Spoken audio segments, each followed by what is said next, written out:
Halo Ruahners, dimanapun kalian berada, bagaimana kabarnya? Gimana? Stok celana dalam masih aman? Kali ini saya akan merangkum sebuah film berjudul Soldier tahun 1998, dibintangi oleh paman angkat saya yakni Kurt Russell, akan menceritakan tentang seorang tentara khusus yang sejak kecil dididik untuk tidak memiliki rasa kasihan. Seberapa acuh dan tidak pedulinya dia. Langsung saja pasang handsfree, simetriskan pusar bahan, kencangkan celana dalam, selamat menonton dan cekicrot.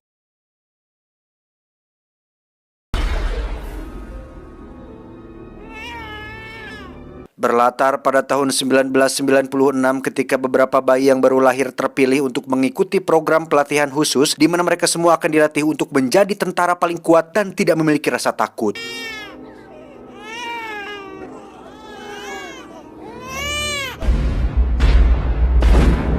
Tahun kelima, para kandidat kecil ini akan dilatih untuk tidak berbicara kecuali diperintahkan oleh atasan, di mana mereka akan diperlihatkan adegan kekerasan ketika seekor babi dicincang habis-habisan oleh 3 ekor anjing kelaparan. Dan dari sekian banyak kandidat, ada satu calon prajurit kecil yang memiliki potensi besar untuk menjadi yang terbaik. Dia bernama Todd, tidak pakai Ken.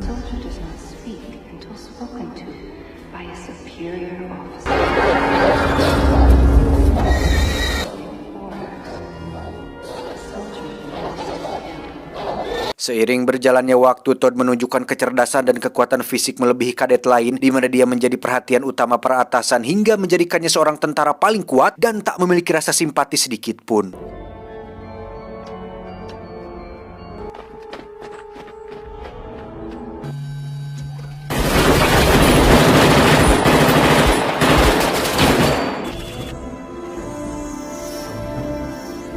Singkat cerita, tahun 2036 tepat saat Todd berusia 40 tahun, dia menjadi seorang sersan yang sudah memimpin pasukannya dalam berbagai pertempuran hebat, di mana kita akhirnya akan diperkenalkan dengan sang kapten yang berkontribusi besar atas terciptanya para mesin pembunuh ini. Beliau bernama Kapten Church, kita panggil saja si Kapten. Saat ini beliau kedatangan seorang tamu dari markas pusat bernama Kolonel McComb. Ini bebenguknya, si kolonel ini membawa sepasukan tentara baru yang dari informasi terkait, para prajurit ini dilatih dengan program yang khusus dan mutakhir, di mana mereka lahir dari rekayasa genetik dan DNA paling unggul yang secara kecerdasan dan kekuatan fisik jauh lebih unggul dibandingkan Todd dan pasukannya. It's a whole different standard. Endurance, quick responses, better hand-eye, improved nation.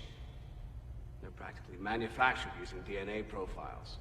Si kolonel mengatakan jika pasukannya si kapten ini sudah usang dan sudah saatnya dilakukan pergantian, di mana si kapten yang tidak terima pun meminta untuk melakukan uji coba dimulai dengan tes menembak. Salah satu prajurit baru bawaan si kolonel pun berhasil mendapatkan nilai 99%, yang berarti tembakannya sangat akurat dan hampir mendekati sempurna. 99%, that's very good. Tak cukup sampai situ, si kapten pun melakukan uji daya tahan tubuh ketika dia menyuruh Todd untuk lari mengelilingi kapal yang luasnya hampir berkilo-kilometer, di mana si kolonel pun mengutus satu prajurit terbaiknya bernama Ken, ini bungkelekannya, yang mencoba mengejar setelah 20 menit Todd lari duluan. 20 minutes after yours. Make it...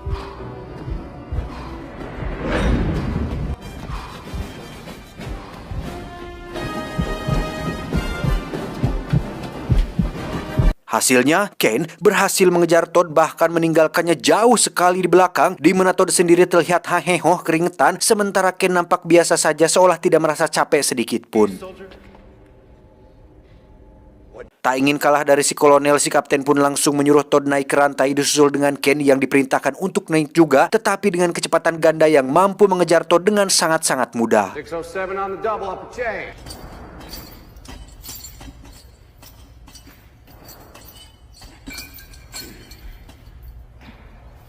Dengan sombongnya, si kolonel menyuruh kapten untuk menambah 2 lagi prajurit naik ke atas, di mana Todd dan 2 prajurit akan melawan Ken yang sendirian, yang mana sebagai seorang prajurit rekayasa genetik, Ken bisa dengan begitu mudahnya mengalahkan mereka bertiga hingga membuat ketiganya jatuh dan dinyatakan tewas.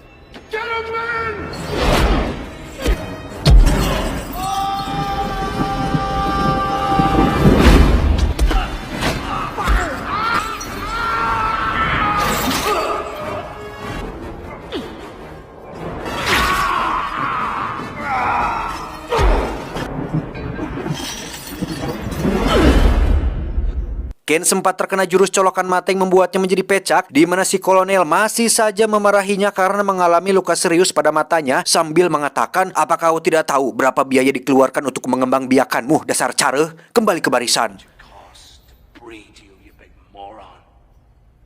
What about the bodies? Waste disposal. Fall in. Sir!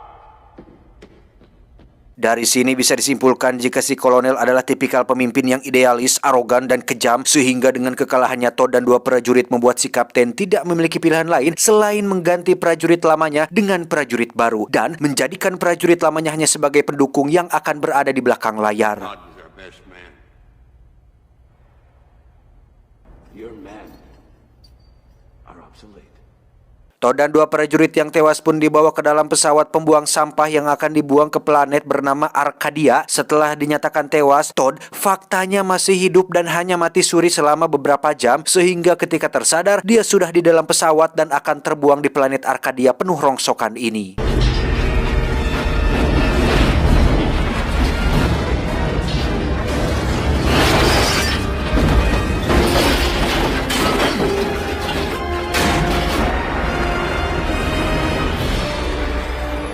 Saat bingung itulah Todd mendengar suara angin yang berdesir kencang yang tak berselang lama. Muncullah sebuah badai besar yang membuatnya hampir terhempas. Beruntung Todd masih bisa mempertahankan diri.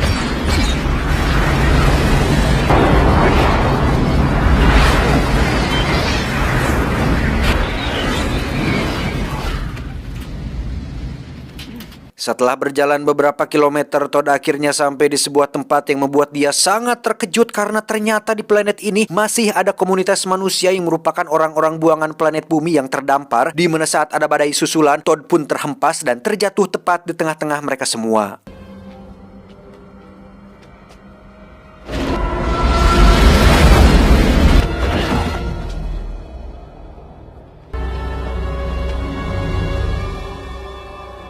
Komunitas ini pun akhirnya berembuk untuk menentukan apakah Todd akan dirawat atau dibuang karena melihat dari penampilannya Todd jelas merupakan seorang tentara yang bisa mengancam nyawa mereka kapan saja. Dari sekian banyak orang, ada satu pria bernama Mace, ini orangnya, yang setuju dan bersedia untuk merawat Todd hingga pulih, sehingga ibu ketu pun akhirnya mengizinkan Todd untuk tinggal di wilayah komunitas mereka.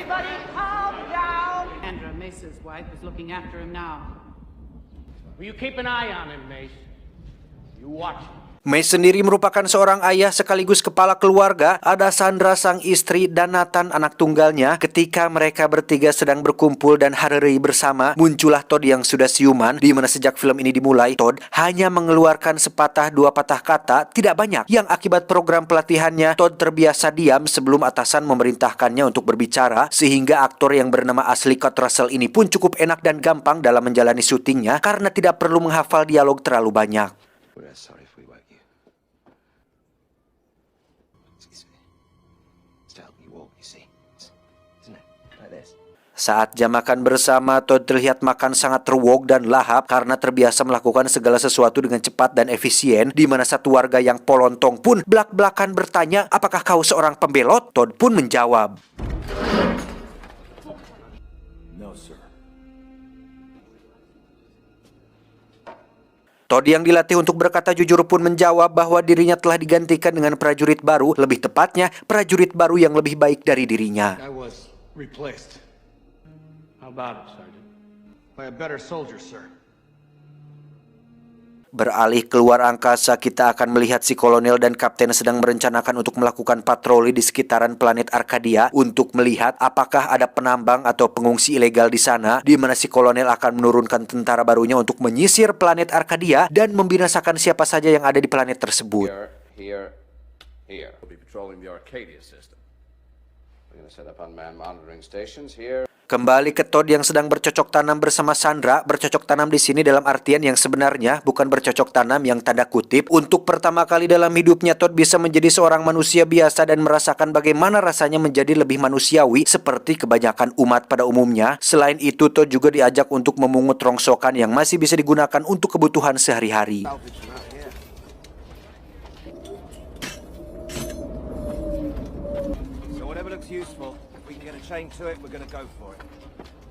Saat itulah ada badai yang muncul di mana suatu orang warga pun terlambat untuk mengaitkan tali pengaman, sehingga ketika badai sampai di sana, Mes dan para warga pun saling bergotong royong untuk menarik pria itu dari ancaman penggilingan, dan tiba-tiba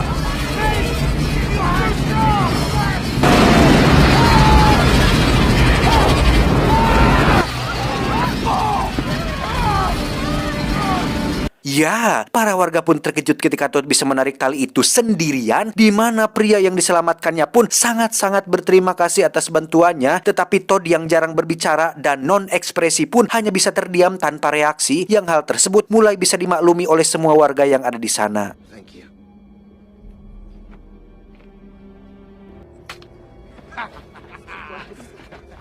Dari situ Todd pun mulai terbiasa dengan kehidupan masyarakat sosial yang akibat terlalu lama berada di medan perang, dan mindset seorang tentara membuatnya kesulitan untuk berbaur, sehingga Todd hanya bisa mengamati tanpa bisa meniru atau ikut bergabung bersama semua orang.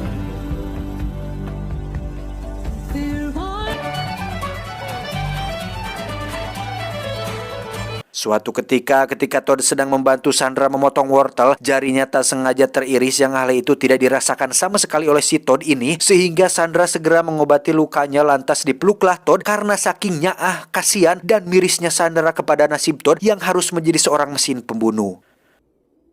What's it like being a soldier? Fear and discipline.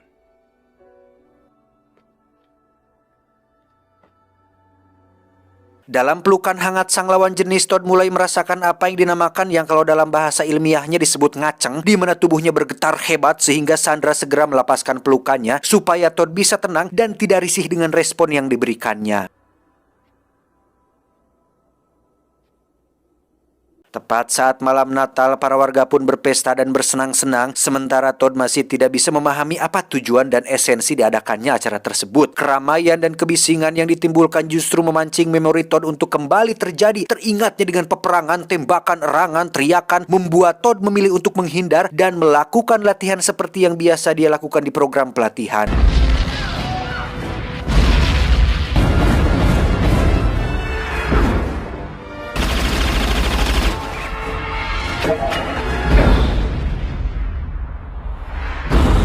Apa yang sedang dilakukan Todd tentu memancing semua warga untuk menonton, tidak terkecuali si Samsul yang sempat ditolongnya, yang ketika Samsul muncul secara tiba-tiba, Todd pun bereaksi spontan dengan mencekik Samsul hingga hampir terbunuh oleh sebuah mesin yang sedang bergerak.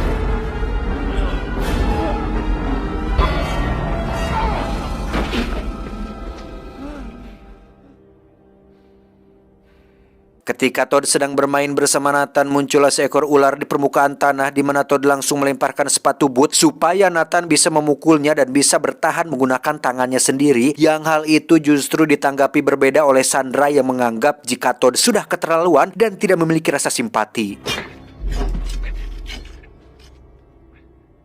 Alhasil, setelah Ibu Ketu dan para dewan berembuk, Todd pun diputuskan harus minggat dari komunitas ini karena pelatihan dan kemampuannya membuat Todd tidak bisa berbaur dengan kelompok, dan Todd akan diberikan beberapa alat dan perbekalan untuk dirinya bisa bertahan di luar sana. No one here has any animosity towards you, Sergeant.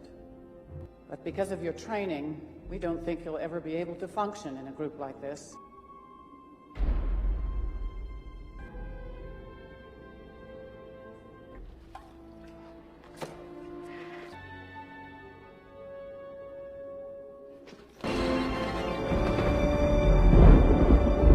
Dan untuk pertama kalinya, Todd meneteskan air mata dan merasakan perasaan sedih luar biasa, yang bahkan untuk air mata saja, Todd merasa heran kenapa air bisa keluar dari kelopak matanya.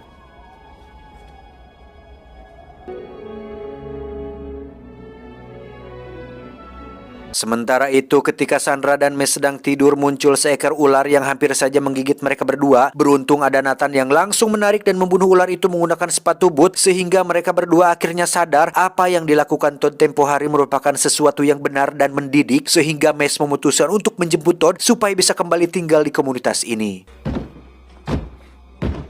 How you find him? He'd have stayed close to the wire. Todd! We were wrong. Saat itulah muncul pesawat patroli yang membawa tank beserta pasukan tentara baru, di mana rencana si kolonel ternyata sudah dijalankan, yang membuat semua orang di komunitas ini menjadi paciweh dibuatnya.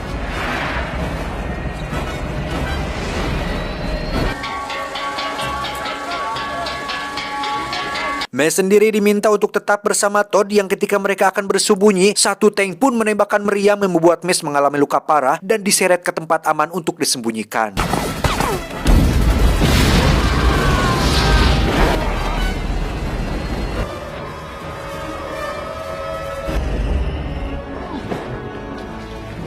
Sadar bahwa dirinya tak akan selamat, Mace meminta Todd untuk melindungi Sandra dan Nathan yang permintaan tolong tersebut sebenarnya cukup sulit dimengerti oleh seorang yang anti-empati seperti si Todd ini. Namun karena Todd menganggap jika Mace adalah atasannya yang sudah menolongnya dan merawatnya, Todd akan melaksanakan apa yang dikatakan oleh si Mace ini.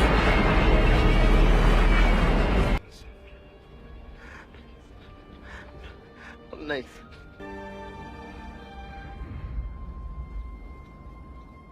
Di kapal, si kolonel nampak senang dengan ditemukannya manusia di planet ini, di mana si kapten justru berbeda pendapat dengan menganggap jika mereka adalah para warga sipil yang harus dilindungi. Namun karena pangkat kolonel jauh lebih tinggi, si kapten dan anak buah pun tak punya pilihan lain selain menuruti perintahnya. People! They spotted people! 2 civilians. They need to be protected. Whoever they are, they don't belong there. Officially, they're... Kembali ke lapangan di mana gerbang masuk sudah berhasil dihancurkan, diutuslah 3 prajurit penyembur api yang siap membinasakan semua warga sipil yang ketika mereka bertiga sedang asyik beraksi, tiba-tiba...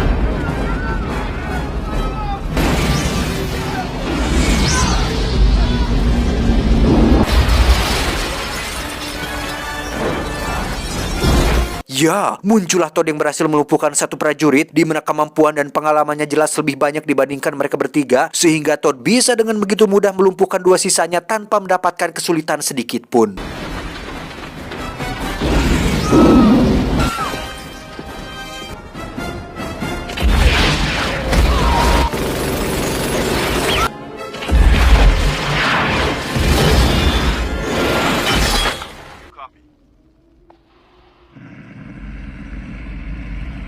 Mengetahui 3 tentaranya tewas membuat si kolonel menjadi panik dan mengira jika para warga sipil ini memiliki kemampuan untuk berperang. Si kapten memberi saran supaya si kolonel menggunakan alat berat seperti mortir, roket, atau meriam. Tetapi si kolonel masih keras kepala dengan ingin menggunakan tentara mahalnya untuk mengatasi ini demi membuktikan bahwa pasukannya adalah yang terbaik dari yang terbaik. Withdraw your men. Load them up with heavy artillery. Then when night... Those bastards are just waiting for us in there. Todd sendiri sedang berberengkes atau berkemas mengumpulkan senjata yang dibutuhkan, di mana Sandra bertanya, apakah suamiku sudah maut? Todd pun menjawab, yes sir. Sambil menangis, Sandra pun memohon dengan erih-erihan supaya Todd membalaskan kematian Mace, yang karena Todd menganggap Sandra adalah atasan keduanya, Todd pun mempercepat persiapannya dan akan membantai mereka semua hanya sendirian saja. They killed him, didn't they? What are you gonna do?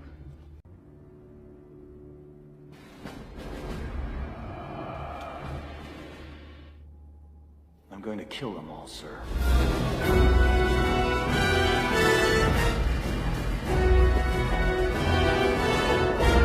Ken yang memimpin misi ini pun mengerahkan beberapa prajurit untuk turun dari tank, di mana mereka berpencar menyisir sekitaran kuburan yang tepat di bawahnya terdapat sarang ular mematikan yang ketika satu tentara sedang sendirian, tiba-tiba...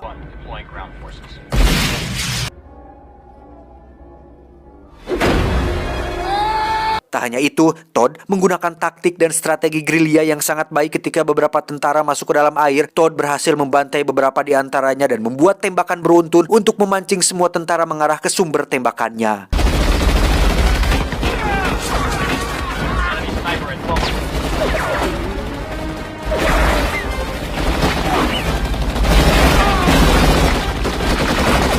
Dan ya, sumber tembakan tersebut adalah sebuah jebakan yang membuat sebagian besar pasukan ini binasa, di mana sisanya tewas oleh badai yang mendekat, yang Todd sendiri sudah menyadari hal itu dan segera mengaitkan tali pengaman untuk bertahan dari badai tersebut.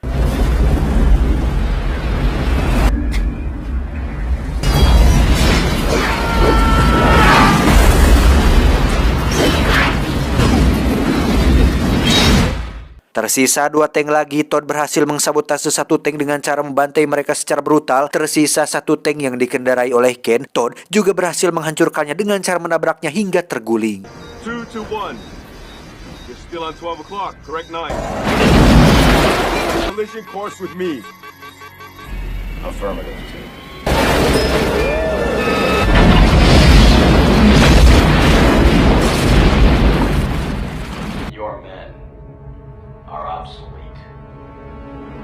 Ken sendiri berhasil selamat dengan cara menyuntikkan painkiller dan meminum pil adrenalin yang ketika sudah pulih, dia segera masuk ke dalam pemukiman untuk menghabisi siapa saja yang ditemuinya.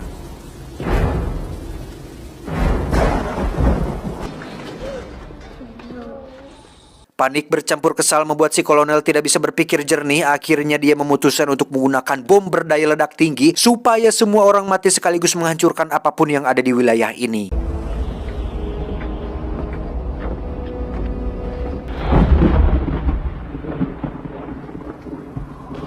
Kembali ke Todd yang sedang membawa warga untuk diamankan, muncullah Ken yang sudah siap bertarung. Todd menyuruh Sandra membawa Nathan dan warga untuk pergi ke tempat lain, sementara dia akan menghadapi Ken dan melanjutkan pertarungan yang tak sempat dia selesaikan.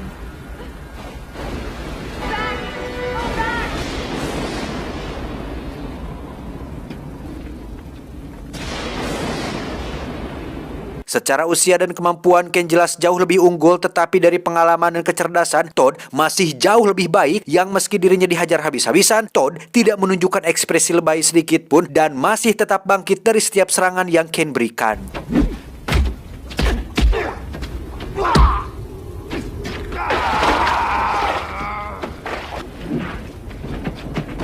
Barulah pada satu titik Todd berhasil mengalihkan perhatian Ken, di mana dia menggunakan baling-baling helikopter untuk melukainya dan menyerangnya tanpa ampun hingga Ken tewas saat itu juga.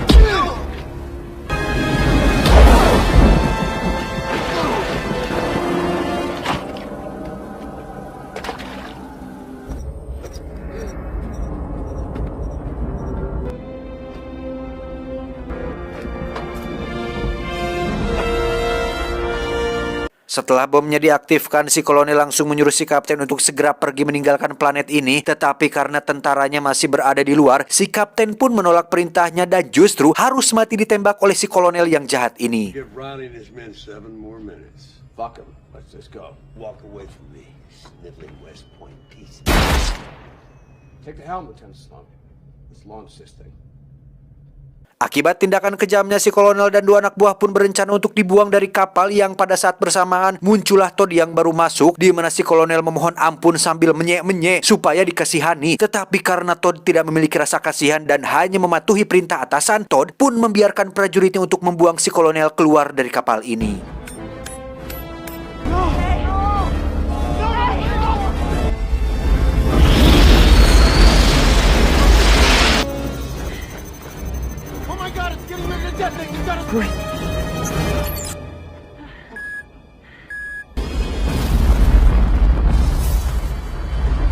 Setelah semua selesai dan para warga berhasil dievakuasi ke dalam pesawat, kini Todd menjadi seorang kapten yang akan memimpin semua awak termasuk prajurit lamanya, di mana saat Nathan meminta untuk digendong, Todd pun melakukannya dan cukup membuat semua anak buahnya olohok. Kok sersan kita jadi kebapak-bapaan? Sampai sini, jangan Anda kira Todd sudah berubah dan menjadi lebih manusiawi, karena apa yang dilakukannya barusan tidak lebih dari hanya meniru apa yang pernah dilihatnya ketika Mace menggendong Nathan anaknya. Dan alasan kenapa Todd mengevakuasi semua warga adalah karena perintah dari Sandra yang dianggapnya sebagai atasan yang pernah menolongnya ketika kesulitan. Sekelas Todd yang tidak punya belas kasihan saja masih bisa bermanfaat untuk orang banyak. Lah, ada orang yang sekolah tinggi, kerja pakai dasi, berpendidikan dengan gaji tinggi, harusnya bisa lebih bermanfaat bagi warga banyak, kok malah menyulitkan dan menyusahkan, bahkan mengambil hak yang bukan miliknya. Dihukumnya sebentar lagi.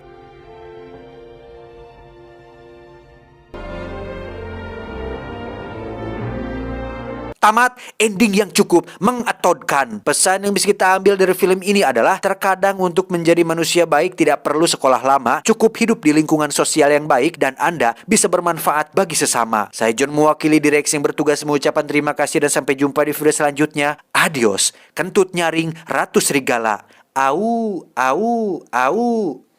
Cuau, cuau, cuau.